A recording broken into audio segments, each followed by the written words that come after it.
வணக்கம் சார். தங்களை சந்திப்பதில் மிக மகிழ்ச்சி சார். வணக்கம். வணக்கம். சொல்லுங்கள் சார். இன்றைக்கி கலந்துரையாடலில் ஒரு நிகழ்ச்சி நம்ம பண்ணலான்னு இருக்கோம். என்ன சப்ஜெக்டு சொல்லுங்கள், பேசுவோம், ஆரம்பிப்போம், மக்களுக்கு நல்ல விஷயமாக கொடுக்கலாம். அனைவருக்கும் வணக்கம். ஸ்ரீகுரு ஆஸ்ட்ரோ அகாடமி மற்றும் ஸ்ரீகுரு திருமண தகவல் மையத்தின் சார்பாக விடி விஜயகுமார் மற்றும் திரு ஜோதிட ஆச்சாரிய ஆறுமுகம் ஐயா அவர்கள் உங்களோடு இப்போ நேரலையில் இணைஞ்சிருக்கோம். இன்றைக்கி பார்த்தீங்க அப்படின்னா இந்த திருமணம் சம்மந்தமாக சில கேள்விகளை ஐயாட்ட கேட்கலாம் அப்படின்ட்டு இருக்கேன். ஏன்னா ஐயா பார்த்தீங்க அப்படின்னா கிட்டத்தட்ட ஒரு 30 ஆண்டுகளுக்கு மேலே இந்த ஜோதிட துறையில் இருக்கிறாங்க. கிட்டத்தட்ட ஒரு 10 ஆண்டுகளுக்கு மேலே பார்த்திங்கன்னா கேபி அந்த ஜோதிட முறையில் ஒரு மிகச்சிறந்த ஒரு புலமை பெற்று இன்றைக்கி எல்லாருக்கும் அந்த முறையில் ஜாதகம் பார்த்துக்கிட்டு இருக்காங்க. இப்போது ஏன்னா நம்ம திருமண தகவல் மையம் வச்சுருக்கனால நிறையா பேருடைய கேள்வி எப்போ திருமணம் நடக்கும், எப்படி நடக்கும் அப்படின்ற ஒரு கேள்வியும் முன்வைக்கிறாங்க. அடுத்து பார்த்திங்கன்னா நிறைய பேரோட வாழ்க்கையில் பார்த்திங்கன்னா பகவான் விளாண்டுட்டார் அப்படிம்பாங்க. அதாவது முதல் திருமண வாழ்க்கையை கெட்டு போய் 2வது திருமண வாழ்க்கையில் நிற்கிறாங்க. என்ன அப்படின்னா இன்றைக்கி மெயினான டாப்பிக்கு 2வது திருமணம் யாருக்கு நடக்கும், அதுக்கு நம்ம ஜோதிட ரீதியாக விதிவிலக்கு என்ன, பாரம்பரிய ரீதியாகவும் நாடி ரீதியாகவும் அதே நேரத்தில் பார்த்திங்கன்னா நம்ம கேபி உயர்கணித சார ஜோதிடத்தின் ரீதியாகவும் ஐயா அவர்கள் இப்போது பதிலளிக்க இருக்கிறாங்க. வாருங்கள் ஐயா, வாருங்கள், உங்களுடைய கருத்தை கூறுங்கள். என்னென்னா 2வது திருமணம் நடக்கிறதுக்கு காரணம் என்ன, சமூக சூழ்நிலையா ஜாதகமா? ஐயா வணக்கம். இன்றைக்கி திருமணம் சார்ந்த விஷயங்கள் ஜோதிடத்தில் ரொம்ப பீக்காக போயிட்டுருக்குது. வர்ற ஜாதகம் பார்த்திங்கன்னா நிறைய திருமண பொருத்தம் சார்ந்து தான் நிறைய கேள்விகள் இருக்குது. காலத்தே திருமணம் நடக்கலைங்கிற விஷயம் இன்றைக்கி ரொம்ப சீரியஸாக போயிட்டுருக்குது. சரிங்க. அப்போ ஜோதிட ரீதியாக என்ன பதில் அப்படின்னு பார்த்திங்கன்னா, எல்லாருக்குமே இது இருக்குதா, எல்லாருக்குமே காலதாமதம் ஆகுதா அப்படின்னா இல்லை. எல்லாருக்குமே காலதாமதம் இல்லை. ஜென்ரலாக சமூகத்தில் இப்போ காலதாமதங்கிறது எல்லாருக்குமே காலதாமதம்னா நம்ம எல்லாருக்கும் நடக்குது, நமக்கும் காலதாமதம்லாம். ஆனால் ஒரு சிலருக்கு இன்றைக்கி இப்போ 20 வயசில், 19 வயசில், 20 வயசில், 21 வயசுலலாம் கல்யாணம் நடக்குது. ஆனால் ஒரு சில பேருக்கு தள்ளி போகிறது, காலம் தள்ளி போகுது. ஐயா, பெரும்பாலான நபர்களுக்கு இன்றைக்கி 100க்கு 70% பார்த்திங்கன்னா ரொம்ப தள்ளி தானங்க ஐயா போகுது. நீங்கள் சொல்கிறது உங்கள் காலத்தில் சொல்கிறீங்க 16 வயசில், 18 வயசில், 21 வயசில். ஆனால் இன்றைக்கி 90s கிட்ஸுங்கிறாங்க, 80s கிட்ஸுங்கிறாங்க, 2000 கிட்ஸுங்கிறாங்க. அப்போல்லாம் பார்த்திங்கன்னா இப்போ 80s 90s கிட்ஸ் எல்லாம் பார்த்திங்கன்னா இது வரைக்கும் திருமணமே ஆகாமல் இருக்கிறாங்க. திருமணம் ஆனாலும் அங்கே பார்த்திங்கன்னா அங்கே டிவோர்ஸ் கேஸில் மனைவியை விட்டு பிரிஞ்சு தானே இருக்காங்க. அதுக்கெல்லாம் என்னங்க ஐயா காரணம்? அதாங்க 2 விஷயம். சில பேருக்கு ஜாதகம் நல்லா இருக்குது, கல்யாணத்துக்கு வேலை கிடைக்காத திருமணம் நடக்கலை. அது ஒரு பெரிய கொடுமையாக இருக்குது. அவங்களுக்கு நல்ல சம்பாத்தியம் இல்லை, வேலை இல்லை, பொண்ணு கேட்டால் பொண்ணு கொடுக்க மாட்டான். ஆனால் ஜாதகம் திருமணம் பண்ணால் திருமண யோகம் சிறப்பாக இருக்குது. ஆனால் ஏன்டா கல்யாணம் நடக்கலைன்னு பார்த்தா அங்கே அவருக்கு வருமானம் இல்லை, சரியான நிலையான வேலை இல்லை. பொண்ணு கேட்க போனால் என்ன வேலை பார்க்குறாரு, என்ன சம்பாதிக்கிறாருன்னு கேட்டால் அதுக்கு சரியான பதில் இல்லை. அதனால காலதாமதம். இது ஒரு டைப்பாக இருக்குது இன்றைக்கி. இது கொடுமையான டைப்பு. அவனுக்கு நேரங்காலம் நல்லா இருந்து கூட அவனுக்கு கல்யாணம் நடக்கலை, ஏன்னா சம்பாத்தியம் இல்லாமல். சில பேர் நல்ல சம்பாத்தியம் பண்ணுறான், அவனுக்கு கல்யாணம் நடக்க மாட்டேது. நல்ல சம்பாத்தியம் பண்ணுறான், அப்போ பர்சனாலிட்டியாக இருக்கிறான், நல்ல சம்பாத்தியமும் பண்ணுறான், நல்ல எல்லாம் இருக்குது, பொண்ணு அவனுக்கு செட் ஆகலை. என்னன்னா அங்கே தான் ஜாதகம் நிற்கிறது. அங்கே பார்த்திங்கன்னா சார் ஃபஸ்ட்டு கல்யாணம் பண்ணிக்கிற பேரண்ட்ஸு நிறைய முயற்சி பண்ணி முட்டிக்கிறாங்க. அவங்க தான் தூக்கி ஜாதகத்தை கட்ட தூக்கிட்டு அலையுன்னு அலைகிறாங்க. அவன் பையன் எங்கேயோ இருப்பான், பொண்ணு எங்கேயோ இருக்கும், இவங்க தூக்கிட்டு கட்ட தூக்கிட்டு அலைஞ்சிக்கிட்டு இருக்கிறாங்க ஜாதகத்தை பார்க்கணுன்னு. ஃபஸ்ட்டு சம்பந்தப்பட்ட பெண்ணோ ஆணோ அவங்க எந்த அளவுக்கு ஈகராக இருக்காங்க, திருமணத்தில் ஆர்வமாக இருக்கிறாங்கன்னு பார்க்கணும். அதை பேரண்ட்ஸு அதை பார்க்கறதில்ல. பேரண்ட்ஸ் என்ன பார்க்கணும், ஐயோ நம்ம பையனுக்கு வயசாச்சே, ஐயோ நம்ம பையனுக்கு பொண்ணுக்கு வயசாச்சே, அதை கல்யாணம் பண்ணி வச்சா நம்ம கடமையை முடிச்சுட்டு சந்தோஷமாக இருக்கலாமே, பிரச்சனை இல்லாமல் நிம்மதியாக இருக்கலாமேன்னு பார்க்குறாங்க. சம்மந்தப்பட்ட ஆணோ பெண்ணோ அதை பற்றி அவங்க கவலையப்படுறதில்ல. கல்யாணம் அது பார்த்துக்கலாம் அப்படிங்கிறது. அப்போ யார் ஒருவருக்கு சுக்கிரன் கேது சாரம் வாங்கினுச்சோ ஃபஸ்ட்டு சுக்கிரன் ஆணுக்கோ பெண்ணுக்கோ கேது சாரம் வாங்கக்கூடாது சார். ஏன்னா சுக்கிரன் தான் ஆசை அபிலாஷைகளை, சந்தோஷத்தை, தாம்பத்தியத்துக்கு அந்த உலக இன்பங்களை கொடுக்கக்கூடிய ஒரு கிரகம் சுக்கிரன். ஆணுக்கும் சரி புகனுக்கும் சரி ரெண்டுக்குமே சுக்கிரன் தான். அந்த சுக்கிரன் மேஷத்தில் அஸ்வினி நட்சத்திரத்திலேயோ, சிம்மத்தில் மக நட்சத்திரத்திலேயோ, தனுசில் மூல நட்சத்திரத்திலேயோ அமைந்தால் அவங்களுக்கு ஆசை கொஞ்சம் கம்மிங்க. அவன் ஆசைப்பட மாட்டான். அந்த சாமியார் கிரகம்னு நான் சொல்லுவேன். அது எதை? கேது. கேது போய் சுக்கிரன் போய் கேது சாரம் வாங்குவது ஆசை அபிலாஷைகளை, அந்த ஈடுபாட்டை அது குறைச்சிடும். அதுவே அவன் பார்த்துக்கலான்னு தள்ளி போடுவான். இது ஒரு முக்கியமான காரணம். ஐயா, அதில் 4 பாதம் இருக்குது. கேது 1ஆம் பாதம், 2ஆம் பாதம், 3ஆம் பாதம், 4ஆம் பாதம் இருக்கு. ஏன்னா நம்ம மக்கள் வந்து பார்த்துட்டு இருக்காங்க. ஏன்னா பொதுமக்கள் பார்த்துட்டு இருக்கும்போது 4 பாதத்தில் எந்த பாதத்தில் இருந்தாலும் ஒரு கேள்வி வந்துச்சுன்னா அதுக்கு என்னங்கய்யா பதில்? சார் 4 பாதத்தில் இதை பொறுத்த வரைக்கும் 4 பாதத்தில் எதில் வேணாலும் இருக்கட்டும். எதில் வேணாலும் கேது சாரம்னா அது பாதம் கூட இங்கே பார்க்க தேவையில்ல. கேது சாரத்தில் இருந்தால் சாமியார் தான். அதுபோல் 7ஆம் வீட்டு அதிபதி. 7ஆம் வீட்டு அதிபதி யார்? கணவனுக்கு மனைவி, மனைவிக்கு கணவன். அந்த 7ஆம் வீட்டு அதிபதி கேது சாரம் வாங்கினா அது எந்த லக்கணமாக இருந்தாலும் ஓகேவா? எந்த லக்கணமாக இருந்தாலும் சரி, எந்த லக்கணமாக இருந்தாலும் 7ஆம் வீட்டு அதிபதி கேது சாரம் வாங்கிடுச்சுன்னா அது ஒரு மைனஸ் தான். சரிங்கய்யா. அதுபோல் ஒரு ஜாதகத்தில் லக்னாதிபதி ஒருத்தர் இருப்பார். இது ஃபுல் அண்ட் ஃபுல்லு பாரம்பரியம் பேசிகிட்டு இருக்கிறேன், கேள்விக்கு போகலை. நீங்கள் எதை வேணாலும் பேசுங்க, நமக்கு தேவை ஆன்சர். நீங்கள் வந்து நான் தான் ஃபஸ்ட்டே சொல்லிட்டேன். இங்கே பாருங்க, பாரம்பரியத்தில் பேசுங்க, நாடியில் பேசுங்க, கேபியில் பேசுங்க, எதில் வேணாலும் பேசுங்க. எங்களுக்கு தேவை ஆன்சர், எங்களுக்கு தேவை சாப்பாடு. நீங்கள் ஏதாவது ஒரு சாப்பாடை கொடுத்து எங்கள் வயிற்று நோப்பினீங்கன்னா அதுவே போதும். பாரம்பரியத்திலே லக்னாதிபதியும் 7ஆம் வீட்டு அதிபதியும் 6, 8ஆக அமைஞ்சிருச்சுங்க ஒரு ஜாதகத்தில். லக்னாதிபதியும் ஒரு தனுசு லக்னம் யார்? குரு. 7ஆம் வீட்டு அதிபதி யார்? புதன். அந்த குருவும் புதனும் 6, 8ஆக அமைந்து விட்டால் அவனுக்கு திருமணம் நடக்கிறது. அவனுக்குள்ளேயே அவன் போராட்டம் பண்ணிக்கிட்டு இருப்பான். திருமணம் வேணுமா வேணாமாங்கிறது அவன் முடிவே வரமாட்டான். அங்கே லக்னாதிபதியும் 7ஆம் வீட்டு அதிபதியும் 6, 8ஆக போயிடுச்சு. சிக்கலாக போயிடுச்சிங்களா? இதே மாதிரி கலத்திர காரகன் என்று சொல்லக்கூடிய சுக்கிரனும் செவ்வாயும் ஒரு ஜாதகத்தில் 6, 8ஆக இருக்குன்னு வச்சுங்க. சுக்கிரனும் செவ்வாயும் 6, 8ஆக இருக்குது. எப்படி கல்யாணம் நடக்கும்? தாம்பத்திய வாழ்க்கை சிறப்பாக இருக்காதா? சிறப்பாக இருக்காது. அங்கே கல்யாண முயற்சியே போக மாட்டான் சார். கல்யாண முயற்சிக்கே போக மாட்டான். அங்கே 6, 8ஆக இருக்குது, இடைஞ்சலா இருக்குது, முயற்சிக்கே போக மாட்டான். அதுபோல் இந்த சுக்கிரனும் செவ்வாயும் ராகு கேதுக்கு அச்சுக்கு சுக்கிரன் ஒரு பக்கம் செவ்வாய் ஒரு பக்கம் இருந்தாலும் திருமணம் லேட்டு தான். அதுபோல் இப்போ ஒரு ஆண் ஜாதகத்தில் கணவன் நாடி ரூலில் ஆண் ஜாதகத்தில் வந்து செவ்வாயை ஆணாக நம்ம பார்க்குறோம், சுக்கிரனை பெண்ணாக பார்க்குறோம். அந்த செவ்வாய் அந்த சுக்கிரனை போய் தொடுறதுக்கு வலதுபுறமாக இப்படி போகும் இல்லையா கிரகம். போகும்போது இடையில பாவ கிரகங்கள் இருந்தால், ராகு கேது சனி இப்படி பாவ கிரகம் இருந்தாலும் அங்கே முட்டுக்கட்டை போட்டுருவாங்க, ஸ்பீடு பிரேக்கர் போட்டு அங்கே போய் பொண்ணை பிடிக்க விடாமல் பண்ணிடுவான். அப்போ பொண்ணு சுக்கிரனுக்கு சந்திரனுக்கு செவ்வாய்க்கு பின்னாடி சுக்கிரன் பக்கத்தில் எதுவுமே இடைஞ்சல் இல்லாமல் இருந்தால் சீக்கிரம் வந்து பொண்ணு கூட வந்துடும்னு நம்ம சொல்லுவோம். சுக்கிரன் போய் செவ்வாயை தொடணும். சுக்கிரனை போய் செவ்வாய் தொடனா பொண்ணு வந்து சீக்கிரம் வந்துடும். பொண்ணை அப்படியா? அதாவது பெண்ணோட ஜாதகத்தில் நீ சொல்றீங்க. ஆணோட ஜாதகத்தில் செவ்வாய்க்கு பின்னாடி சுக்கிரன் தான் அதான் நடக்கும். சரிங்க சார். பெண்ணு தேடி வந்துடும். ஓ, பெண்ணு தேடி வந்துடும். ஓ சரிங்க சார். சார் ஒரு ஜாதகத்தில் இப்போ நான் இப்போ ஆண், சரிங்க சார், நான் பொண்ணை போய் தேடி பிடிச்சி கல்யாணம் பண்றதா அல்லது பொண்ணு வீட்டிலே தேடி வந்துருவாங்களான்னு 2 விஷயம் இருக்குது. சூப்பர், புரியுதுங்களா? ஓகே. செவ்வாய் வந்து சுக்கிரனை தொடுவதற்கு இடையில பாவக்கிரகம் இருந்தால் இவனால பொண்ணை போய் பிடிக்க முடியாது. சீக்கிரமா முயற்சி எடுத்தா தட்டு முட்டுக்கட்டை போட்டு நிற்கும்.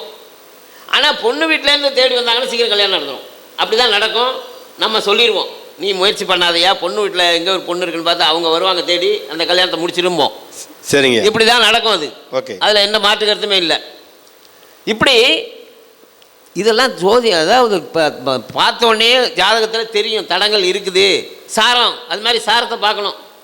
அதாவது எல்லா கிரகமும் நம்ம நினச்சிக்கிட்டு இருக்கோம், ஜோதிடத்தில் 9 கிரகம் இருக்குது, அதில் ஒரு சனி செவ்வாய், சந்திரன் ஒன்று, ஒரு சந்திரன், ஒரு செவ்வாய், ஒரு சூரியன், எல்லாம் ஒன்று ஒன்றா இருக்குதுன்னு நினைக்கிறோம். ஒரு ஜாதகத்தில் 8 சனி 7 சனி இருக்குது சார். 7 சனியா? 7 சனி இருக்குது சார், என்ன பண்ணுவீங்க? 7 சனியா என்ன சார் இது? இது மாதிரி தான் சார் இவர் வந்தாலே ஏதாவது குண்டக்க மாட்டாங்கன்னு பேசி கொலரெடி பண்ணுவார் சார். இவருக்கு இதே வேலையாக போச்சு. 7 சனி எங்கே சார் இருக்குன்னு கேள்வி கேட்பான். அப்போ 7 கிரகம் வந்து சனியோட சாரத்தில் இருக்குமா? அதே தான் சார். சனியோடைய சாரத்தில் 7 கிரகம் அமைஞ்சா அது 7 சனியா போச்சு இல்ல. ஒரு சில ஜாதகத்தில் ராகு கேதுவோட சாரத்தில் எல்லாமே அமைஞ்சிருது. அதுக்கு என்ன சார் பண்ணுறது? அது என்ன பண்ணுறது? கல்யாணம் ஆகாமல் கிடக்க வேண்டியதான். இருக்குது ஜாதகம் என்கிட்ட இருக்குது, என்கிட்ட இருக்குது சார். எல்லாமே ராகு சாரம். ஓகே, ராகு சாரம் சார். 9 கிரகத்தில் சுப கிரகம் வந்து சாரம் வாங்கினது 2 கிரகமோ 1 கிரகம் தான் இருக்குது. மற்ற எல்லாம் பாவ கிரகங்களுடைய சாரம் வாங்கியிருக்கு. அது எல்லாம் லேட்டு திருமணம் தான், லேட்டு திருமணம் தான். அப்போ பாவகரங்கள்னு சொன்னால் வந்து பார்த்தீங்கன்னா சனி, ராகு கேது, செவ்வாய், சூரியனும் எடுத்துக்கலாம்.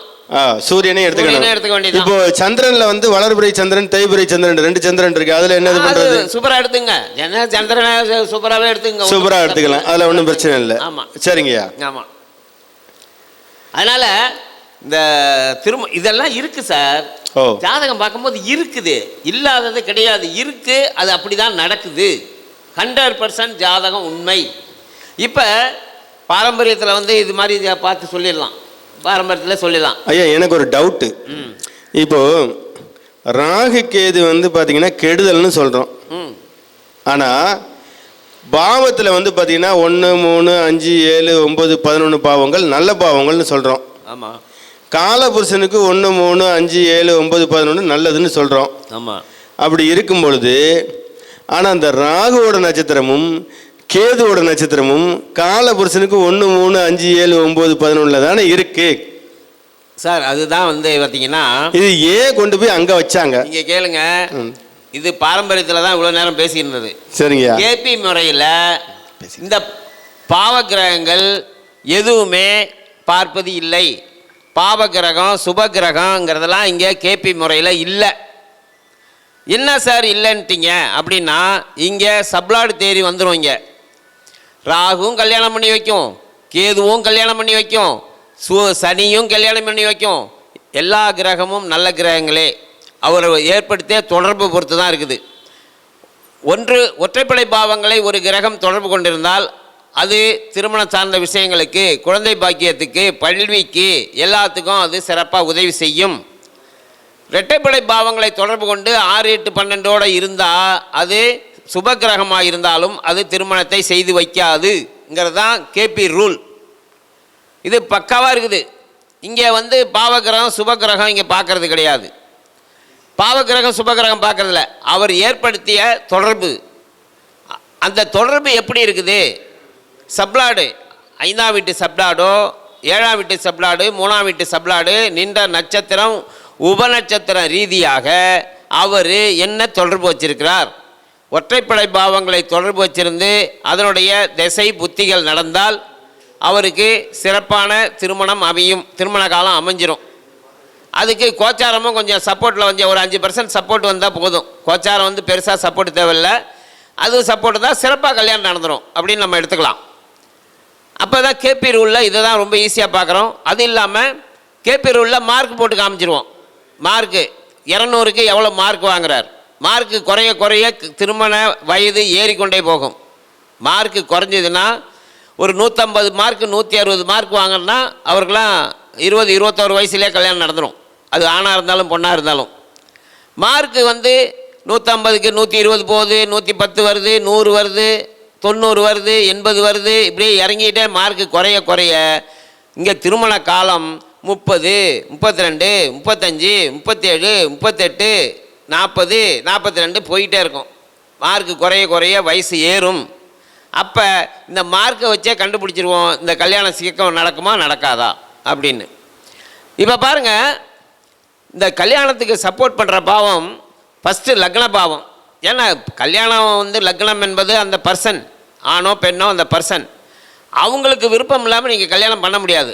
ஃபஸ்ட்டு 1ஆம் பாவம் ஒற்றைப்படை பாவங்களை தொடர்பு கொண்டிருந்தால் அவங்களுக்கு ஆசை அபிலாஷைகள் இருக்கும், அந்த திருமண ஆர்வம் இருக்கும். நம்மளாம் கல்யாணம் பண்ணிட்டு சிறப்பாக குழந்தை குட்டியோடு வாழணுங்கிற ஆர்வம் இருக்கும்.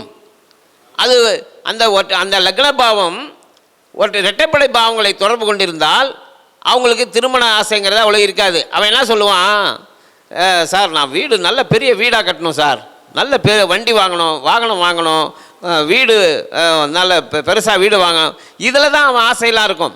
அவன் எண்ணம்லாம் அதில் செயல்படும். ஏன்னா லக்ன பாவம் என்பது சிந்தனை, அவனுடைய சிந்தனை. எந்த சிந்தனை ஓட்டம் எப்படி இருக்கும், மணி மைண்டட் அப்படின்னு அர்த்தம். அப்போ லக்னம் இரட்டைப்படை பாவங்களை தொடர்பு கொண்டிருந்தால் திருமண ஆசை அவனுக்கு குறைவாக இருக்கும். சொத்து சேர்க்கறதுல தான் அவன் கவனமாக இருப்பான். அது மாதிரி வீடு கட்டணும், வண்டி வாங்கணும், அந்த பொருள் சார்ந்த விஷயங்களில் அவன் அதிகமாக ஆசையோடு இருப்பதால் அவன் திருமணத்தை அவன் தள்ளி போடுவான். இன்னும் கொஞ்சம் நாளாகட்டும், நான் வீடு கட்டிட்டு நான் கல்யாணம் பண்ணிக்கிறேன், நான் ஒரு பெரிய கார் ஒன்று வாங்கிட்டு அப்புறம் கல்யாணம் பண்ணிக்கிறேன்னு இப்படியே தள்ளி போட்டு போவான். அப்போ லக்ன பாவம் என்பது ஒற்றைப்படை பாவங்களை தொடர்பு கொண்டிருந்தால் அவன் திருமணத்துக்கு அவன் ஆசையோடு இருப்பான். சீக்கிரமாக கல்யாணம் முடிகிறதுக்கு ஒரு தசை, நல்ல தசை வந்துச்சுன்னா அவன் கல்யாணத்துக்கு ஓகே பண்ணி கல்யாணம் நடந்துடும். ஒன்று. இரண்டாம் பாவம் இங்கே குடும்பஸ்தானம், அதுவும் நல்லா இருக்கணும். அது இல்லைனாலும் பரவாயில்ல, மூணாம் பாவம் நல்லா இருந்தால் போகும். முயற்சி ஸ்தானம் மூணாம் பாவம், முயற்சிங்கிறது 3ல் இருக்குது. அவன் எப்படி முயற்சி பண்ணுவாங்கிறது மூணாம் பாவத்தை நான் தகவல் தொடர்பு அதெல்லாம் உதவி செஞ்சு அவங்களுக்கு அந்த திருமணத்துக்கான வேலையை ஈடுபடுவாங்க. 5ஆம் பாவம் அடுத்தது 3னுடைய பரிணாமம், 1னுடைய பரிணாமம் 3, 3னுடைய பரிணாம பாவம் 5. 5ஆம் பாவங்கிறத காதல்ங்கிற விஷயம் இருக்குது. காதல்னால் என்ன சார், காதல்னால் அன்பு, காதல்னால் ஆசை.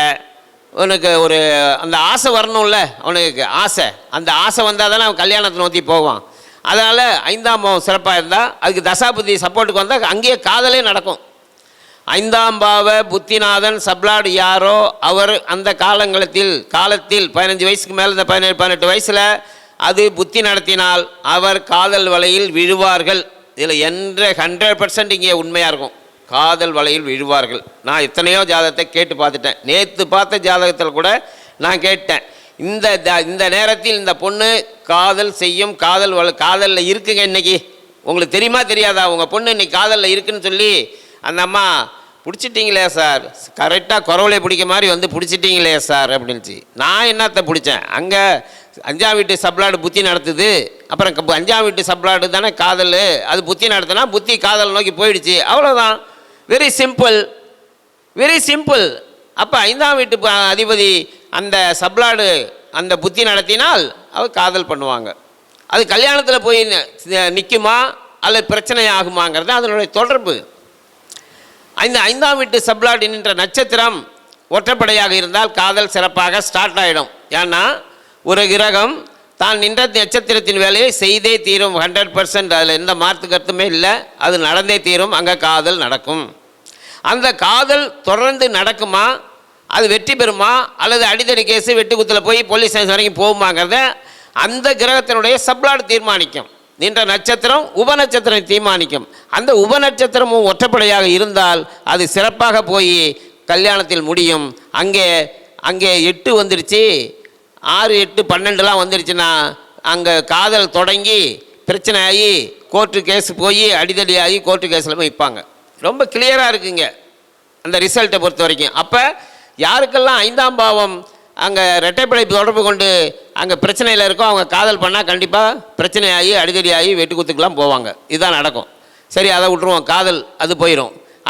அடுத்ததுனுடைய 7ஆம் பாவம், 5ஆம் பாவத்தினுடைய பரிணாமம் 7ஆம் பாவம், திருமண பாவம். முதல் திருமணம் 7ஆம் பாவம், 5ஆம் பாவம் காதல் திருமணம், 7ஆம் பாவம் முதல் திருமணம். அந்த திருமண பாவம் ஒற்றைப்படையாக இருந்துச்சுன்னா அந்த புத்திநாதன் வரும்போது சிறப்பாக ஒற்றைப்படை பாவங்களோட வச்சுக்கொண்டு தசா புத்தி நடந்தால் திருமணம் சூப்பராக நடந்துடும். ஏன்னா அங்கே லக்ன பாவமும் ஒற்றைப்படையாக இருக்குது, 7ஆம் பாவமும் ஒற்றைப்படையாக இருக்குது, சுக்கிரனும் ஒற்றைப்படையாக இருந்தால் அது சிறப்பாக அந்த கல்யாணம் நடக்கும். அதில் எந்த மாற்று கிடைக்கும் கிடையாது. அவன் கல்யாணத்தை தள்ளி போடவே மாட்டான். சீக்கிரம் கல்யாணத்தை பண்ணுறீங்களா இல்லையான்னு வம்புழுத்துருவான் வீட்டில். ரைட்டு. அடுத்தது 9ஆம் பாவம் சார். 9ஆம் பாவம் 2வது திருமணம். 7ஆம் பாவம் 5ஆம் பாவம் காதல் திருமணம், 7ஆம் பாவம் முதல் திருமணம், 9ஆம் பாவம் 2வது திருமணம். அப்போ 2வது திருமணத்துக்கு யார் போவா? ஒன்று, திருமண அந்த கிரகங்கள் நெகட்டிவாக இருந்து பாவகிரகங்கள் சம்மந்தப்பட்டிருந்தால் 7ஆம் காலத்தில் கல்யாணம் பண்ண முடியாமல் 7ஆம் பாவத்தை தாண்டி 32 வயசுக்கு போகிறவங்க 9ஆம் பாவத்துக்கு போயிடுவாங்க. 2வது திருமணம். அவங்க முதல் திருமணம் செய்யவில்லை என்றாலும் வயசு அதிகமானால அது 2ஆம் திருமணமாக கணக்கு. வயசு அதிகமானாலும் 32 தாண்டியாச்சுன்னா 9ஆம் பாவத்துக்கு வந்துட்டான்னு அர்த்தம், 7ஆம் பாவத்தை கடந்துட்டான்னு அர்த்தம். 7ஆம் பாவம் ஒருத்தனுக்கு கெட்டு போயிருந்தால் நாமளே சொல்லிடுவோம். என்ன சொல்லுவோம்னா, நீ சீக்கிரமாக கல்யாணம் பண்ணாதையா, உனக்கு 20-25 வயசுல கல்யாணம் பண்ணால் 7ஆம் பாவம் அவுட்டு, உனக்கு டைவர்ஸ் ஆகும், ஆனால் மனைவி உன்னை விட்டு போயிடும், அதனால் 30 வயசை தாண்டி கல்யாணம் பண்ணுன்னு சொல்லிடுவோம். 7ஆம் பாவம் கெட்டிருந்தால் 30 வயசை தாண்டி 2வது கல்யாணத்துக்கு வா. அது காலத்தில் அந்த 7ஆம் திருமணம் அப்படி ஓடி காலத்தை கடத்தி விட்டுடலாம், பாஸ் பண்ணிடுறது. 9ஆம் பாவத்துக்கு வந்துடுவோம். சார் 9ஆம் பாவத்தையும் தாண்டுதே சார். அப்போ 35 வயசு 36 40 தொடங்கிட்டாரு. அவருக்கு எந்த பாவம் நல்லா இருக்கணும் தெரியுங்களா? அங்கே 11ஆம் பாவம் நம்மளா இருக்கணும். 11ஆம் பாவம் நல்லா இருந்தால் தான் 3வது திருமணம்னு அர்த்தம். 42 வயசில் வராங்கன்னா அதுக்கு 3வது திருமண காலம் அது. சார் நார்மலாக 11ஆம் பாவம் நல்லா இருந்தாவே பார்த்தீங்கன்னா வாழ்க்கையில் கிடைக்கக்கூடிய அனைத்து சுகங்களும் எல்லா விஷயமும் கிடைக்குன்னு சொல்லியிருக்காங்களே. ஆனால் நீங்கள் வித்தியாசமாக 7ஆம் பாவம் திருமணம் ஓகே, 9ஆம் பாவம் 2வது திருமணம் ஓகே, 11ஆம் பாவம் 3வது திருமணம் 4வது திருமணம் அது கணக்குக்கு ஓகே. ஆனால் 11ஆம் பாவம் நல்லா இருந்துச்சுன்னா சீக்கிரமே திருமணம் ஆயிரும், அவனுக்கு கிடைக்கக்கூடிய சுகம்லாம் வாழ்க்கையில் சீக்கிரமே கிடைச்சிருன்னு சொல்கிறாங்களே சார். படிக்கட்டு ஸ்டெப்பாக தான் ஏறி போகணும். 11ஆம் பாவம் நல்லா இருக்குங்கிறதுக்காக வேண்டி 7யும் 9யும் நீங்கள் பைபாஸ் பண்ண முடியாது. இப்போ லக்கண பாவம் நல்லா இருக்கணும்னா 11ஆம் பாவத்தை பார்க்கணுமா இல்லையா? லக்ன பாவம் சிறப்பாக இருக்கணும். ஓகே. 7ஆம் பாவம் முதல் கல்யாணம். சரிங்க சார். அந்த முதல் கல்யாணம் உங்களுக்கு கல்யாணம் பண்ணால் டைவர்ஸ் ஆகிடும், அல்லது பிரச்சனை ஆகிடும், ஒய்ஃப் இருக்காது, அதை தாண்டுவான். 9ஆம் பாவம் நல்லா இருந்தால் 2வது கல்யாணம் பண்ணி நல்லா இருப்பாங்க. அதுவும் பிரச்சனைனா அப்புறம் 3வது கல்யாணத்துக்கு தான் போயாகணும். 11ஆம் பாவம் நல்லா இருந்தாதால உனக்கு 20 வயசில் கல்யாணம் பண்ணணும்னா முடியவே முடியாது, சாத்தியமே இல்லை. நீங்கள் அப்படின்னா என்கிட்ட ஜாதகத்தை கொடுங்க, அப்படிலாம் வாய்ப்பே இல்லை. 11ஆம் பாவம்னா கால தாமதம்னு அர்த்தம் சார், டிஸ்டன்ஸ்னு அர்த்தம். இங்கேருந்து 3, 5, 9, 11, 7, 9, 11 தான் போத வழிய எடுத்த உடனே 11க்கு போய் நிற்கிறேன்னா எப்படி நிற்பீங்க? அதெல்லாம் முக்கியமாக சாத்தியமே இல்லை. இப்போ இன்னைக்கு சூழ்நிலையில் ஒரு சில பிள்ளைங்கள்ட்டலாம் பார்த்தீங்கன்னா அதிகப்படியான எதிர்பார்ப்புகள் இருக்குது. வரக்கூடிய கணவர் இப்படி தான் வரணும், அரசு வேலையில் தான் இருக்கணும், வீடு இருக்கணும், கார் இருக்கணும், நான் பார்த்தீங்கன்னா இப்போ மாமியார் தொந்தரவு இருக்கக்கூடாது, தனி கொடுத்தனை போகணும், இப்படி கேள்விகள்லாம் கிட்டத்தட்ட ஒரு 2-3 பக்கத்துக்கு எழுதி வச்சுக்கிட்டு வராங்களே. இதற்கெல்லாம் என்ன சார் காரணம்? ஜோதிடத்தில் எங்கே இந்த விதிகளை கண்டுபிடிக்கிறது, விதி விலக்கை கண்டுபிடிக்கிறது? சார் உண்மையான காரணத்துக்கு ஒன்றா என்கிட்ட சண்டைக்கு வர்றாங்க. நான் என்ன பண்ணுறது சார்? இன்னைக்கு பெண் ஆணாக மாறி இருக்கிறாள். உன்னை பார்க்குற நீங்களே என்ன பார்க்குற முறைக்கிறீங்க பார்த்தீங்களா? இந்த பொம்பளைங்களாம் உங்களை சேர்ந்து அடிக்க போகிறாங்க சார். பொம்பளை பிள்ளைங்களாம் எப்படி பொண்ணு ஆணா மாறிட்டாங்கிறீங்க? என்ன சார் அதுக்கு ஏதாவது ஒரு விளக்கம் கொடுத்துட்டு சொன்னா பரவாயில்ல. நீங்க வேறல திட்டு பொண்ணு ஆணாக மாறி விட்டால அப்படின்னா சொல்றேன் சார், விளக்கம் சொல்றேன் சார். நீங்க விளக்கம் கேளுங்க, நான் சொல்றேன். சொல்லுங்கய்யா, அதுக்கு தானே கேள்வி கேட்கிறோம். வாய் பிடிச்சது பேசுறாள் நான் கிடையாது. சொல்லுங்க, விளக்கம் சொல்றேன். இன்னைக்கு பெண்கள் படித்துட்டு வேலைக்கு போறாங்களா இல்லையா? கண்டிப்பா. ஆணுக்கு பெண் சமம்னு சொல்லியிருக்காங்க. ஆணுக்கு பெண் சமம், ஆணுக்கு பெண் சமம், 50-50. உத்தியோகம் புருஷ லட்சணம், உத்தியோகம் புருஷ லட்சணம். அப்ப உத்தியோகம் பார்க்குற பொண்ணு புருஷனா மாறிடுச்சு இல்ல?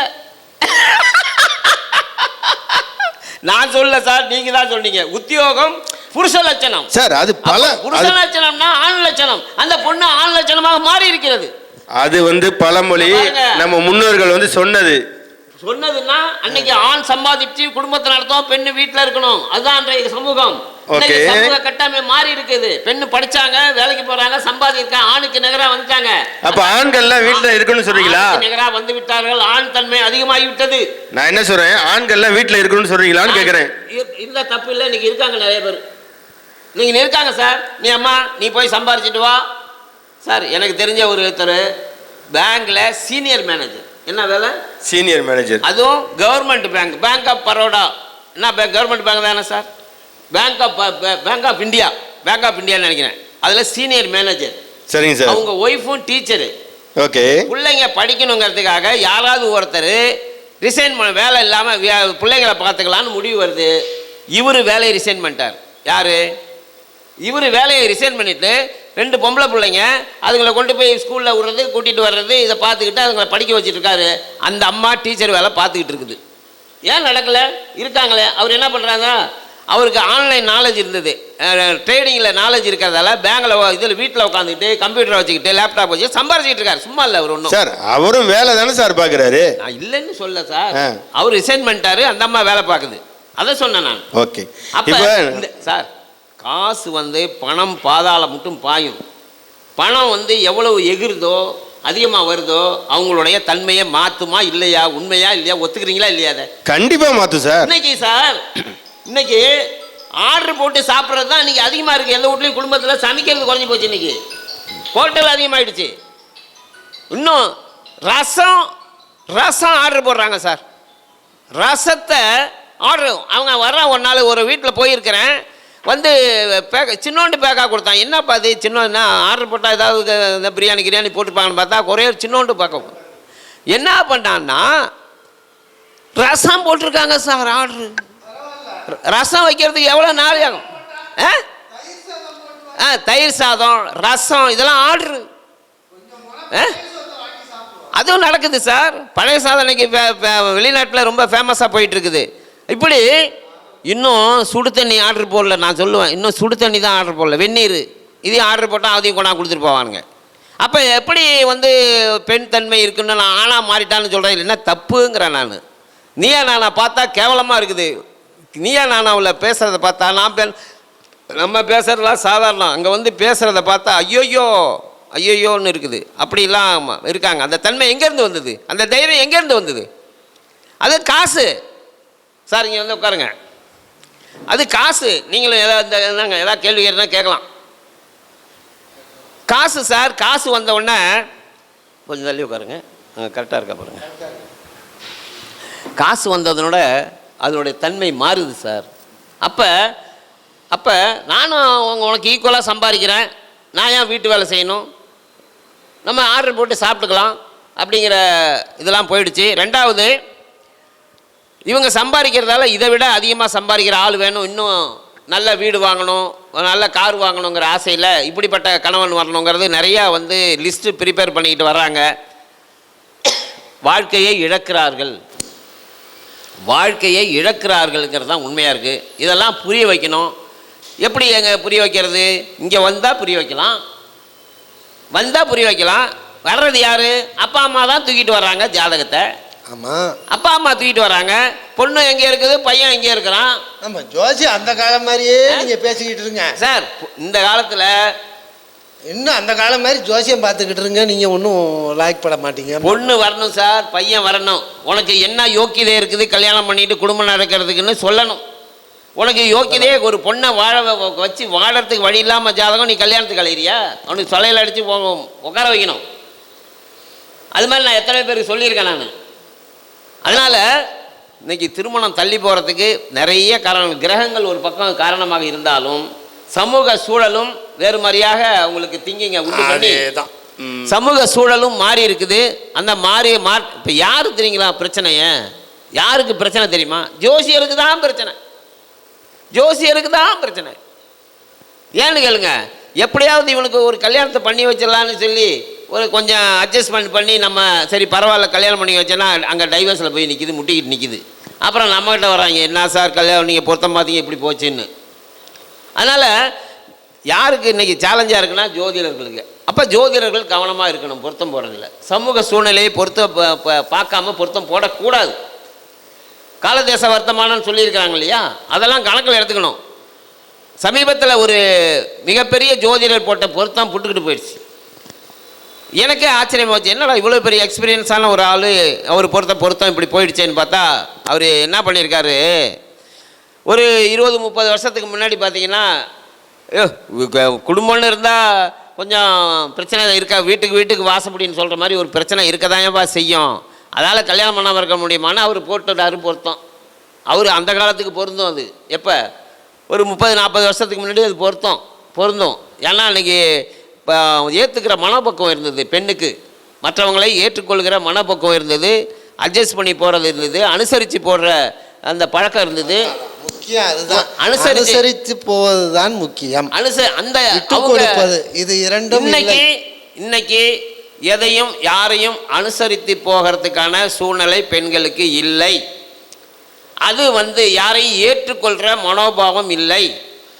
நமக்கு ஒரு சிறப்பாக எந்த தொந்தரவும் இல்லாமல் வாழ்க்கை நடத்தணும், தனியாக இருக்கணும், பேரண்ட்ஸ் அவங்களுடைய பேரண்ட்ஸ் வரக்கூடாது, இதுங்கிறதெல்லாம் கண்டிஷன் போட்டு இன்றைக்கி வீணாக போகிறாங்க. நான் சொல்கிறத புருஷன் கேட்கணும். அதே தான். அப்புறம் என்ன, நான் சம்பாதிக்கிறேன், நானும் சம்பாதிக்கிறேன், நான் சொல்கிறத கேட்கணும்ல அப்படின்னு போகிறதால இன்றைக்கி திருமணம் வந்து கத்திர குளமாக ஆகிட்டு இருக்குது. கோர்ட்டு வாசலில் நிற்கிற கேசஸ் எல்லாம் பார்த்தீங்கன்னா இன்றைக்கி அதிகமான வக்கீலுக்கு கொண்டாட்டமாக இருக்குது. வக்கீலுக்கு நிறையா கேஸ் எதிராக வருதுன்னா திருமண பொருத்தம் கேஸ் தான், டைவர்ஸ் கேஸ் தான் நிறையா வருதுங்கிறான். எல்லா கோர்ட்டு வாசல்லையும் அங்கே நிற்கிது டைவர்ஸுக்கு. ஒரு நாளில், ஒரு மாதத்தில் இதெல்லாம் நடக்குது. ஒரே நாளில் டைவர்ஸ். என்னடான்னு பார்த்தா இம்பார்ட்டன்ஸு. இன்றைக்கி திருமண பொருத்தத்துக்கு ரொம்ப முக்கியமாக பார்க்க வேண்டிய விஷயம் வந்து இந்த ஒரு 30-40 வருஷத்துக்கு முன்னாடி இம்பார்ட்டன்ஸ்லாம் அவ்வளோ கிடையாது சார். ரொம்ப ரொம்ப ரேரு. ஒரு ஆண்மைத்தன்மை இல்லாதவனுங்கிறது ரொம்ப ரேராக இருந்தது. ஏன்னா அன்னைக்கு உணவு முறைகள் இயற்கையாக கிடைத்த உணவுப் பொருள்கள் நிறையா இருந்தது. மீன் சாப்பிட்டாங்க, நல்ல நாட்டுக்கோழி சாப்பிட்டாங்க, நல்ல உரம் போடாத நல்ல நெல் விளைஞ்சி பயிர்கள் எல்லாமே நல்ல ரசாயனம் இல்லாமல் உணவுப் பொருட்கள் கிடைச்சிது, சாப்பிட்டாங்க. இன்றைக்கி ரசாயனம் இல்லாத உணவுப் பொருட்கள் நீங்கள் கண்டுபிடிக்க முடியாத அளவுக்கு போய் போச்சு. கலப்படம் இல்லாத உணவுப் பொருள், ரசாயனம் இல்லாத உணவுப் பொருள் எதுவுமே இல்லை அப்படிங்கிறது தான் உண்மையாக இருக்குது. அப்போ ரசாயன உணவுகளை சாப்பிட்டு இன்றைக்கி இந்த ஆண் அந்த ஆண் தன்மையை இழந்து கொண்டிருக்கிறார்கள். உயிரணுக்களுடைய அந்த எண்ணிக்கை குறைந்து கொண்டே வருகிறது. ரொம்ப கவலையாக தெரிவிக்கிறாங்க. WHO வேர்ல்டு ஹெல்த் ஆர்கனைசேஷனு என்ன சொல்கிறாங்கன்னா அந்த வந்து உயிரணுக்கள் விந்தணுக்கள் உயிரணுக்கள் குறைஞ்சு கொண்டே வருது. இது வந்து காலப்போக்கில் ரொம்ப மோசமாக போகும். அதனால் சார் நீங்கள் சொல்லுங்கள் சார், ஒரு 10-15 வருஷத்துக்கு முன்னாடி செயற்கை கருத்தரிப்பு மையம் என்பதை நீங்கள் எங்கேயாவது பார்த்துருக்கீங்களா? இல்லை. இன்னைக்கு ரோட்டில் நடந்து போனால் கூப்பிட்றான் சார், போர்டு எழுதி வச்சுருக்கான், கருத்தரிப்பு மையத்துக்கு இன்ஸ்டால்மெண்ட் பேங்க் லோனு அரேஞ்ச் பண்ணி போகிறேன். எது செயற்கை கருத்தரிப்பு நீங்கள் பண்ணிக்கிட்டீங்கன்னா உங்களுக்கு பேங்க் லோனு. ஏன் சார், நான் 3 லட்சம் 4 லட்சம் ஆகுது இல்லை செலவு, அது அவனே பேங்க் லோன்னு நாங்கள் ஏற்பாடு பண்ணிடுறோம், எங்ககிட்ட வாங்க, உங்களுக்கு உங்கள் கருத்தரிப்பு பண்ணி உங்களுக்கு அழகான குழந்தை பார்த்துக்கலாம். விளம்பரம் எங்கெல்லாம் வந்துருச்சு. இன்னைக்கு தெருவுக்கு தெருவு வந்து நிற்கிது. அப்போ என்ன அர்த்தம், ஏன் வருது? அப்போ இங்கே ஆண்களுக்கு உயிரணுக்கள் கம்மியாக போயிடுச்சுங்கிறது தான் உண்மையாக இருக்குது. இதை வந்து இன்னைக்கு இருக்க இளைஞர்கள் புரிஞ்சுக்கிறாங்களா? அதுக்கு காரணம் உணவு முறை மற்றும் இந்த ஃபாஸ்ட் ஃபுட்டு. ஜென்ரலாக உணவு முறை தான் சார். எதுவுமே பார்த்தீங்களா, இவன் அந்த முட்டை சாப்பிட்றானே சார், ஆம்லெட் போடு, 2 ஆம்லெட் போட்டு சாப்பிடுவான், 3 ஆம்லெட் போடுவான். அந்த முட்டை இருக்க அது குஞ்சு பொரிக்குமா சார்? நீங்கள் சாப்பிட்ற முட்டை அடை வச்சா குஞ்சு பொரிக்கணும்ல. குஞ்சு பொரிக்காத முட்டை குஞ்சு பொரிக்காத முட்டையை நீ சாப்பிட்டு இவனுக்கு குஞ்சு பொரிக்கிற திறமை இல்லாமல் போகுது சார். குஞ்சு பொரிக்காத முட்டையை சாப்பிட்டு இவன் குஞ்சு பொரிக்க முடியாமல் போயிடுறான். நம்ம என்ன சார் பண்ணுறது? உண்மையை உடைச்சி தான் பேசணும். உண்மையை உடைச்சி தான்.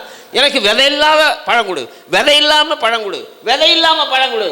ஒரு இயற்கை மருத்துவர் கேட்டார், இப்படியே விதை இல்லாமல் சாப்பிட்டு உன் பையனுக்கு விதை இல்லைன்னா என்னடா பண்ணுவேன்னு கேட்டார் அவர். விதை இல்லாமல் அதை சாப்பிடும்போது அந்த விதை பல்லில் பட்டுருமா? விதை இல்லாமல் கொடு, விதை இல்லாமல். அப்போ ஆணுக்கு விதை இல்லைன்னா அப்புறம் முடிஞ்சு போச்சு கதை. அப்போ விழிப்புணர்வு இல்லை. என்ன சாப்பிட்றோம், ஏன் சாப்பிட்றோம், அது எதுக்கு சாப்பிட்றோங்கிற விழிப்புணர்வு இல்லாமல் மூளைக்கு இந்த சிக்கன் 65 போட்டு வறுத்துக்கிட்டு தெருவில் விற்கிறான் பாருங்க. அங்கே இளைஞர் கூட்டமே அங்கே தான் சார் இருக்கான், அங்கே தான் இருக்கிறான். கையில் வாங்கிட்டு மொறுக்கு திங்கிறானுங்க. அது என்னத்துக்கு ஆச்சு? அது அந்த கோழி இருக்க, அந்த கோழியை உயிரோடு இருக்கும்போது கீழே விட்டிங்கன்னா ஓடாது சார். அது ஓடுறதுக்கு சத்து இல்லை அந்த கோழிக்கு. அந்த உங்கள் காலையே மியான்னு சுற்றிட்டு உங்கள் காலை சுற்றிட்டு கிடக்கும். சத்தெல்லாம் இருக்கும், பலம் இருக்காது. சத்துன்னா என்ன, பலம்னா அது வேற. சத்தும் கிடையாது, ஒன்றும் கிடையாது. இல்லை, அது சக்கையாக இருக்கும். நல்லா மசாலையை போட்டு வறுத்து கொடுத்தா நிறைய திங்கிறானுங்க. இவன் அந்த காலத்தில் சார் அதே மாதிரி தான் ஆள் இவ்வளோ தண்டி இருப்பார். ஆமாம், உடம்ப தூக்கி நடக்க முடியாது. இங்கே பாருங்கள், அந்த காலத்தில் மருமகன் வீட்டுக்கு வந்தால் என்ன பண்ணுவாங்க? கோழி அடித்து போடுவாங்க. நல்ல வெள்ளை கோழி அடித்து போட்டு சாப்பாடு கொடுப்பாங்க. ஏன்னா நாட்டுக்கோழி நாட்டுக்கோழி போஷாக்காக இருக்கும். அதெல்லாம் நான் சாப்பிட்டு பார்த்துருக்கேன் சார். சக்தி பவர்லாம் நான் பார்த்துருக்கேன். இன்னைக்கு மருமகன் வந்துட்டாருன்னா உடனே நம்ம மாமனார் என்ன பண்ணுறாரு, இங்கேருந்து பைய தூக்கிட்டு போய் பிராய்லர் கோழி 1 கிலோ கொடுங்க, 1/2 கிலோ கொடுங்கன்னு வாங்கிட்டு வந்து இங்கே சாப்பாடு போட்டு கடையிலேருந்து, அது இல்லைன்னா பிரியாணி ஆர்டர் போட்டு வாங்கி கொடுத்துட்டு அதை வாங்கிட்டு எப்படி இந்த கோழி ஓட முடியாமல் அப்படி கிடக்குதோ அது மாதிரி கிடக்கிறான் ஆள். எங்கே இருக்குது வீரியம், எங்கே இருக்கும்? அப்போ விழிப்புணர்வு இல்லை. இந்த நேரத்தில் இந்த இடத்துல ஆண்கள் தான் விழிப்புணர்வு அதிகமாக வேணும். பெண்களுக்கு கூட அதிகமாக தேவையில்லை சார். ஆண்களுக்கு தான் வீரியம்னு சொல்கிறது ஆண்களுக்கு தான் வேணும். இருந்தால் தான் அவங்க தாம்பத்தியத்தில் ஈடுபட முடியும். அப்போ இந்த ஆண் பிள்ளைகளாக இருக்கிற இளைஞர்கள் உணவு விஷயத்தில் கொஞ்சம் கவனமாக இருங்க. நல்ல நட்ஸ் இருக்குது, அந்த மாதிரி அந்த பாதாம், அந்த மாதிரி பிஸ்தா, இது மாதிரி இதை சாப்பிட்லாம். அதெல்லாம் வாங்கி சாப்பிட்டிங்கன்னா உடம்புக்கு சத்து. திராட்சை, காஞ்ச திராட்சைலாம் இருக்குது, வாங்கி சாப்பிட்லாம். நாட்டுக்கோழி சாப்பிடுங்க. நாட்டுக்கோழி அவ்வளோ பவரு. நாட்டுக்கோழியும் பண்ணைக்கோழி வந்துருச்சு. நாட்டுக்கோழி வாங்கி சாப்பிட்டிங்கன்னா அவ்வளோ சக்தியாக இருக்கும். வாரத்துக்கு 1 நாள் கொஞ்சமாக சாப்பிட்டா கூட போதும், அவ்வளோ சாப்பிடணும்னு அவசியம் இல்லை. அது சக்தியாக இருக்கும். அது மாதிரி கோழி ஆட்டுக்கறி நல்ல சத்து இருக்குது, நிறையா ஸ்டெமினா இருக்குது. அதை வாங்கி நீங்கள் சாப்பிட்லாம். இந்த பிராய்லர் கோழியை எவ்வளோ தவிர்க்கிறீங்களோ அவ்வளோக்கு உங்களுக்கு உடம்புக்கு நல்லது. வீரியம் அதை தவிர்த்தாலே வீரியம் நார்மலாக உங்களுக்கு வந்துடும். அதை போய் அதிகமாக சாப்பிடாதீங்க. அதை சாப்பிட்டு இன்றைக்கி இம்பார்ட்டன்ஸுங்கிற பேரை வாங்கிட்டு நிறைய பேர் இருக்காங்க. அதுக்கான விளம்பரங்கள், அதுக்கான ட்ரீட்மெண்ட், ஐயோ அது ஏக ஒரு பக்கம் அது பக்கம் போயிட்டே இருக்குது. அப்போ கிரகங்கள் ஒரு பக்கம் இவங்களுக்கு தொந்தரவு கொடுக்குது, சமூக சூழல் அதுக்கு மேலே ஒரு தொந்தரவு கொடுக்குது. இதெல்லாம் கணக்கெடுத்துக்க வேண்டியிருக்கு. ஜோதிடர்கள் இதெல்லாம் கணக்கு எடுக்க பார்க்கணும். நாம் ஒரு திருமண பொருத்தம் வருதுன்னா, பொள்ளாச்சிலேருந்து ஒரு ஜாதகம் வந்துச்சு சார். நான் சொல்லிட்டேன், சார் உங்கள் பையனை போய் எனக்கு இப்போ சொல்கிறது கஷ்டமாக தான் இருந்தது, அதை எப்படி சொல்கிறது, ஒரு அப்பாக்கிட்ட போய் நம்ம எப்படி சொல்கிறதுன்னு வேறு வழியே இல்லை. நான் சொன்னேன், சார் உங்கள் பையனை டாக்டர்கிட்ட போயிட்டு செக் பண்ணுங்க, அல்லது நீங்கள் போக முடியலன்னா உங்களுடைய யாராவது நண்பர்களை சொல்லி டாக்டர்கிட்ட சொல்லிட்டு முன்னாடியே இந்த பையனை கூட்டிகிட்டு போய் செக் பண்ணிடுங்க. ஏன்னா எனக்கு சந்தேகமாக இருக்குது, இந்த 3ஆம் பாவம் சாரம் வாங்கின கிரகம் 8க்கு போயிருக்குது. 8ஆம் வீட்டு அதிபதி சாரம் வாங்கிடுச்சு. 3ஆம் வீடு அங்கே வீரியம் கெட்டு போச்சு. சுக்கிரன் கேது சாரம் வாங்கி போச்சு. இது மாதிரி இடைஞ்சல் இருக்குது. அது மாதிரி 3ஆம் வீட்டு அதிபதியும் 3ஆம் வீட்டு அதிபதி கேது புதன் சாரம் வாங்கக்கூடாது, சனி சாரமும் வாங்கக்கூடாது. அந்த சனி சாரம் வாங்கினால் சனி போய் திரும்ப கேது சாரம் புதன் சாரம் வாங்கிச்சுன்னா சுத்தமாக அவுட்டு.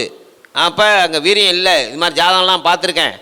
அதனால் நீங்கள் போய் இந்த ஜாதகம் அப்படி தான் இருக்குது, நீங்கள் போய் என்ன பண்ணலாம், நீங்கள் டாக்டர்கிட்ட ஒருத்தரை செக் பண்ணிடுங்க. பண்ணிவிட்டு கல்யாணத்துக்கு முயற்சி போங்க.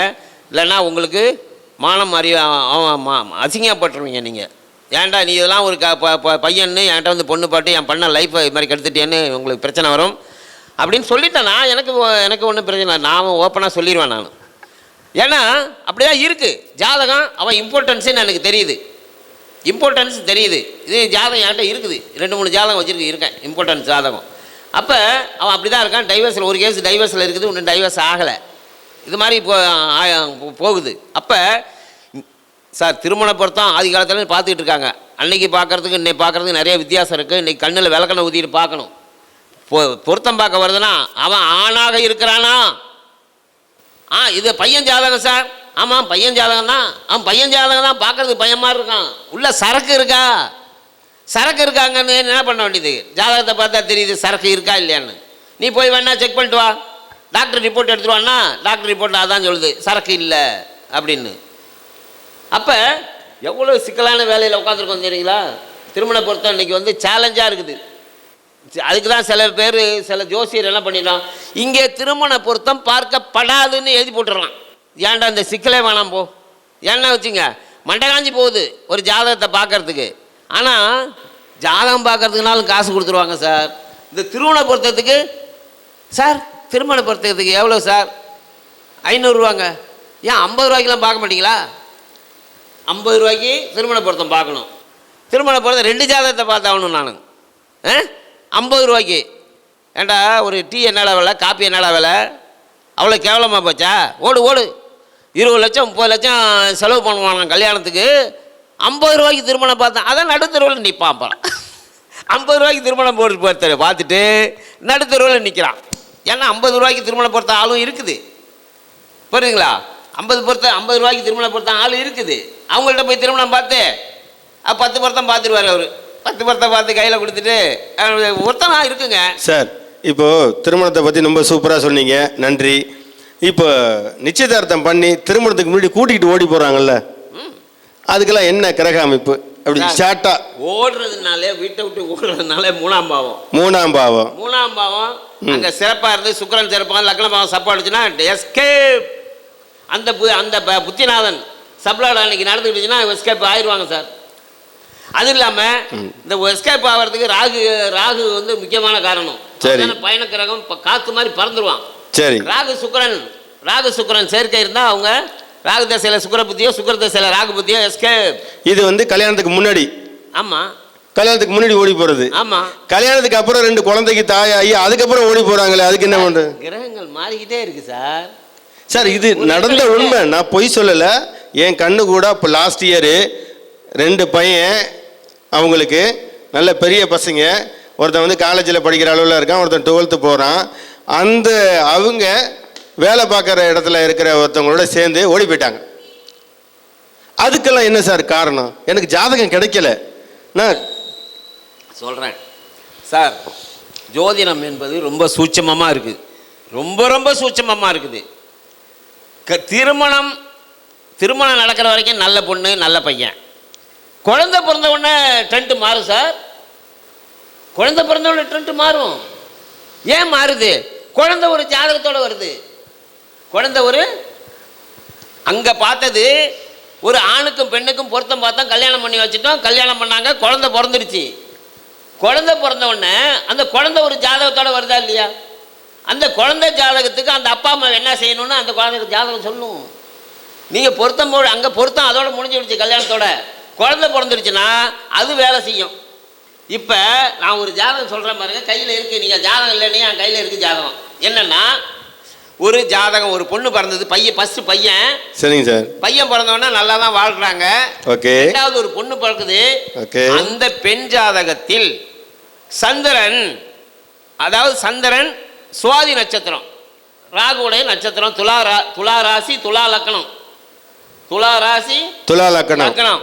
துலாத்துல ராகு நட்சத்திரம் இருக்கா, சுவாதி நட்சத்திரம், லக்ன புள்ளி சுவாதி, ராசியும் சுவாதி, ராகு அங்கேயே இருக்கு, சுவாதி, சந்திரனும் அங்கே தானே இருக்கும்.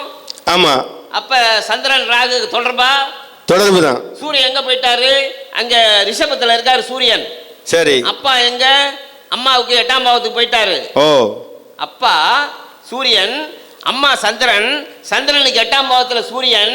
அப்பா அம்மாவுக்கு இப்ப இந்த ஜாதகம் அப்பா அம்மாவை பிரிக்குது. 6-8 போகுது. போன உடனே சந்திரன் ராகுவோட கூட இருக்கா, ராகு சாரத்துல இருக்கா, எஸ்கேப். அந்த அம்மா எஸ்கேப். Super sir. என்கிட்ட ஜாதகம் இருக்கு. அதாவது என்னன்னா, நம்ம விஜயன் ஐயா வந்து ஒரு விஷயம் சொல்லியிருக்காரு. உச்சம் பெற்ற கிரகம் எங்க இருக்கோ, உச்சம் வந்து ஒரு கிரகம் எங்க பெறுதோ அதுக்கு 6ஆம் இடத்துலயே 8ஆம் இடத்துலயே அந்த உச்சம் பெறக்கூடிய கிரகம் இருந்தால் அந்த கிரகம் பாதிப்புன்னு சொல்லியிருக்காரு. ரிஷபத்துல வந்து சந்திரன் உச்சம். ரிஷபத்துல இல்ல சார், இருங்க சார், இங்க மேஷ இதுல இருக்கு சார். ரிஷபத்துல சந்திரன் உச்சம். அந்த சந்திரன் வந்து எங்க இருக்காரு? நீங்க சொல்ற மாதிரி துலா ராசியில போய் சுவாதி நட்சத்திரத்துல இருக்காரு. அந்த உச்சம் பெறக்கூடிய இடத்துக்கு எத்தனாம் இடத்துல இருக்காரு? 6ஆம் இடத்துல இருக்காரு. ஓகே. அவருடைய ரூல் என்ன? உச்சம் பெறக்கூடிய கிரகத்துக்கு அதுக்கு நேர் 6ஆம் இடத்துல 8ஆம் இடத்துல அந்த கிரகம் இருந்தா அந்த கிரக உறவு பாதிக்கப்படுங்கிறது ரூல். நீங்க சொன்ன மாதிரி ரொம்ப சூப்பரா இருக்கு. இல்ல நீங்க ஒரு விஷயம் சொல்லியிருக்கீங்க, பாரம்பரிய விஷயத்துல சொல்லியிருக்கீங்க, சூப்பரா இருக்குன்னு சொல்றேன் அந்த விஷயம். Right sir. அதுவும் எத்தனையோ மெத்தட் இருக்கு. அவரு சுகர்நாடியில அவர் பேசுறாரு. ஆமா. பார்த்த உடனே தெரியுது ராகு சந்திரன் சேர்க்க. ஓகே. அங்க 8ஆம் இடத்துல போயிடுச்சு சூரியன். அப்பா 8ஆம் இடத்துக்கு போயிட்டாரு.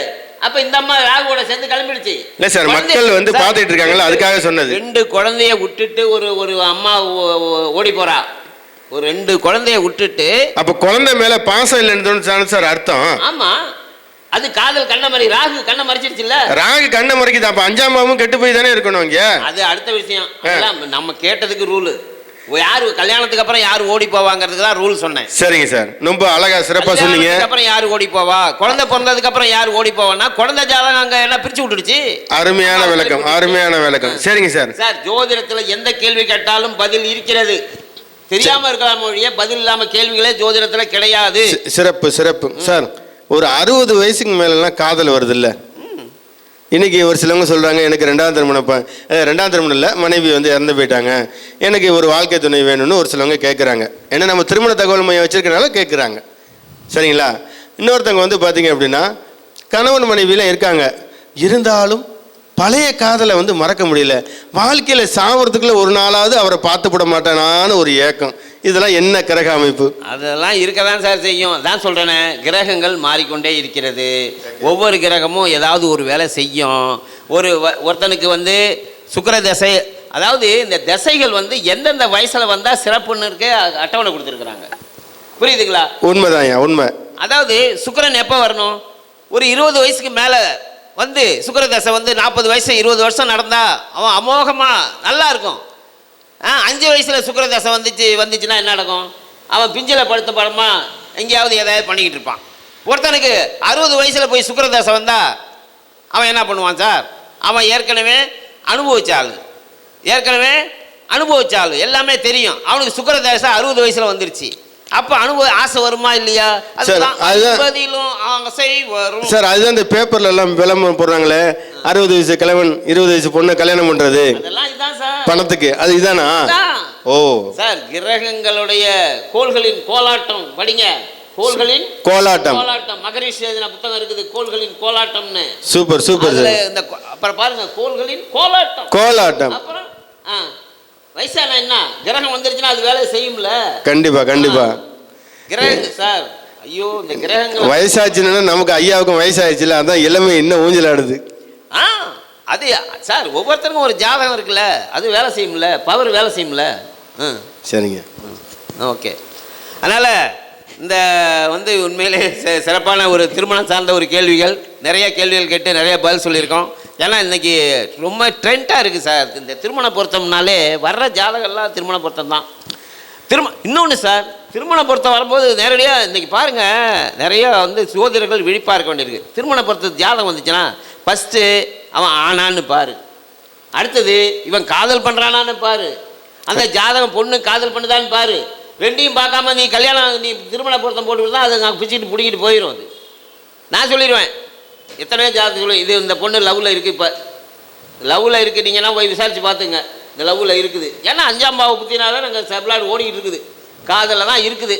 நீங்கள் ஏன் சார் உங்களுக்கு இது வேறு பொண்ணை பாருங்கன்னுவேன்.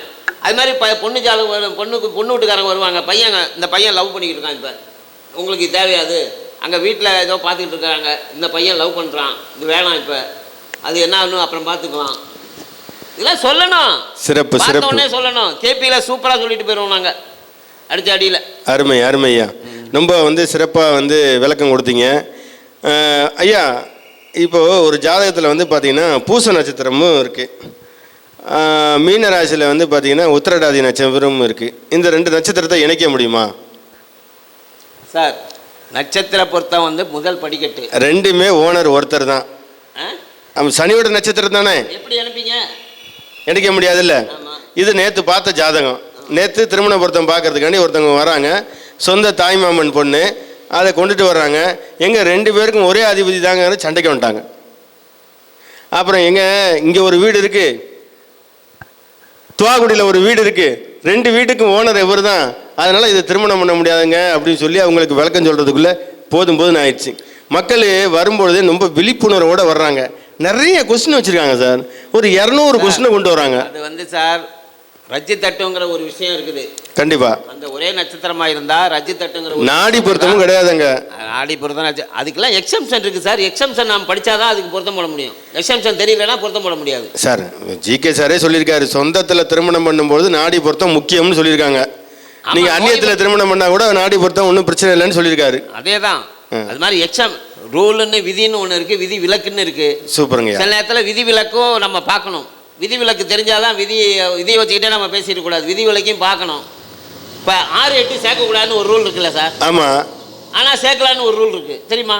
அது ஒரு சில லக்கணத்துக்கு விதிவிலக்கு. அதெல்லாம் கிடையாது, அப்படி இல்லை. அது நீங்கள் வந்து மேஷம் விருச்சிகமும் ரிஷபம் துலாத்துக்கும் சொல்லுவீங்க விதிவிலக்கு. முன்னோர்கள் அதானே சொல்லி கொடுத்தாங்க. கிடையாது, அது இல்லாம இருக்கு. சொல்லுங்க.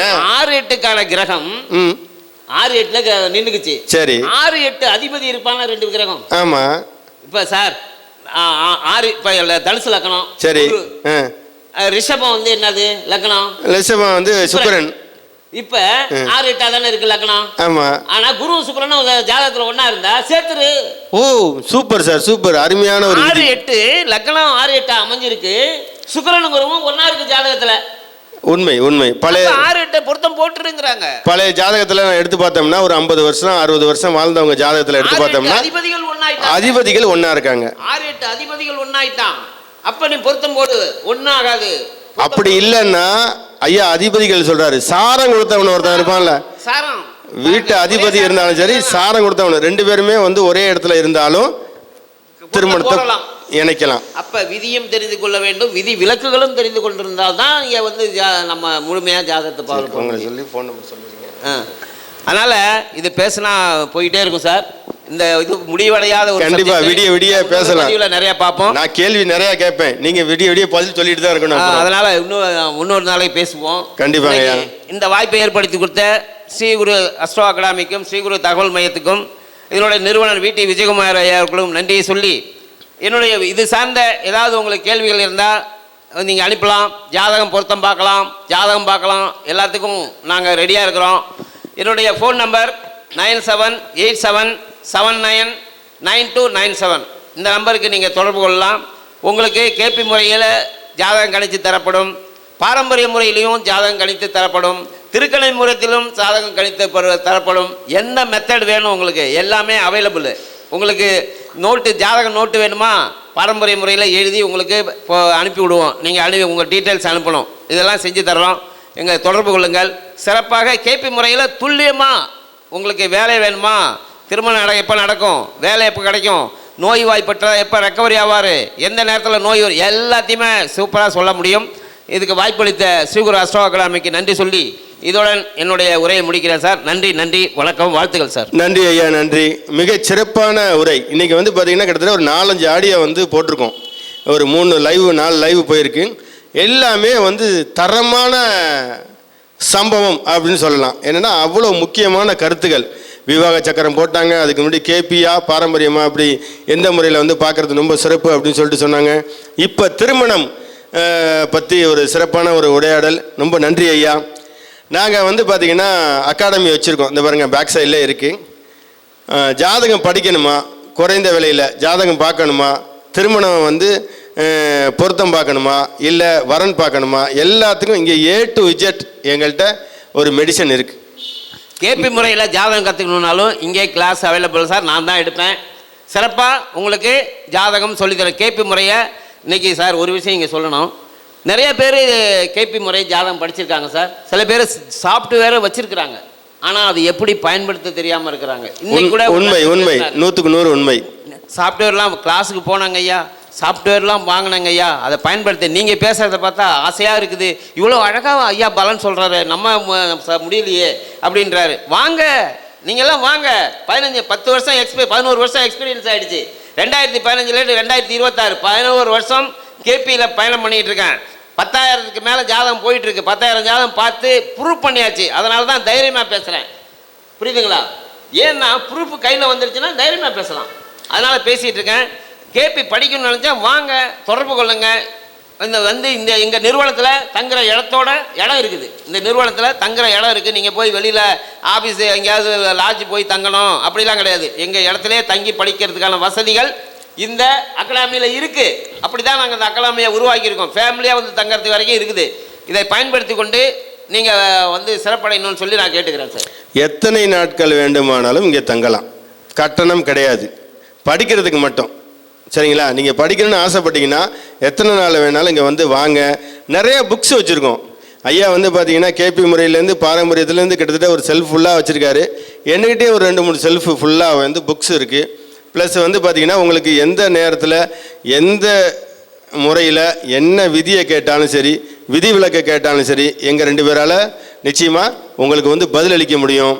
அதே நேரத்தில் இங்கே கிளாஸ் வகுப்பு வேணும் அப்படின்னாலும் நீங்கள் வந்து தொடர்பு கொள்ளுங்கள். ஒரு ஆளாக இருந்தாலும் சரி, 3 பேராக இருந்தாலும் சரி, 5 பேராக இருந்தாலும் சரி, தயங்காதீங்க. சார் எனக்கு இந்த முறையை சொல்லிக் கொடுங்க, நேராக வாங்க, இங்கே தங்குங்க. யாராவது ஒருத்தர் இருப்போம். டெய்லி வந்து கிளாஸ் போகும், இந்த மாதிரி ஆர்கியூமெண்ட் போகும், நிறைய டிஸ்கஷன் போகுது. கிட்டத்தட்ட வந்து பார்த்திங்கன்னா லட்சக்கணக்கான ஜாதகங்கள் வந்து எங்கள்கிட்ட இருக்குது. இப்போ அரசு வேலை அப்படின்னா அதுக்கு கிட்டத்தட்ட ஒரு 500-1000 ஜாதகம் வச்சுருக்கோம். திருமணமே இல்லையா, அதுக்கு கொஞ்சம் ஜாதகம் வச்சுருக்கோம். இப்படி ஒவ்வொரு சப்ஜெக்ட்டுக்கும் நிறைய ஜாதகங்கள், நிறைய விதிகள்லாம் எங்கள்கிட்ட இருக்குது. வாங்க, சந்தோஷமாக வாங்க. திருமணம் ஆனாலும் சரி, வேலையினாலும் சரி, வெளிநாடு வேண்டுமானாலும் சரி, சந்தோஷமாக வந்தீங்கன்னா சந்தோஷமாக போகலாம். மீண்டும் ஒரு முறை ஒரு நல்லதொரு பதிவில் வந்து உங்களை வந்து சந்திக்கிறோம். நன்றி, வணக்கம், வாழ்க வளமுடன்.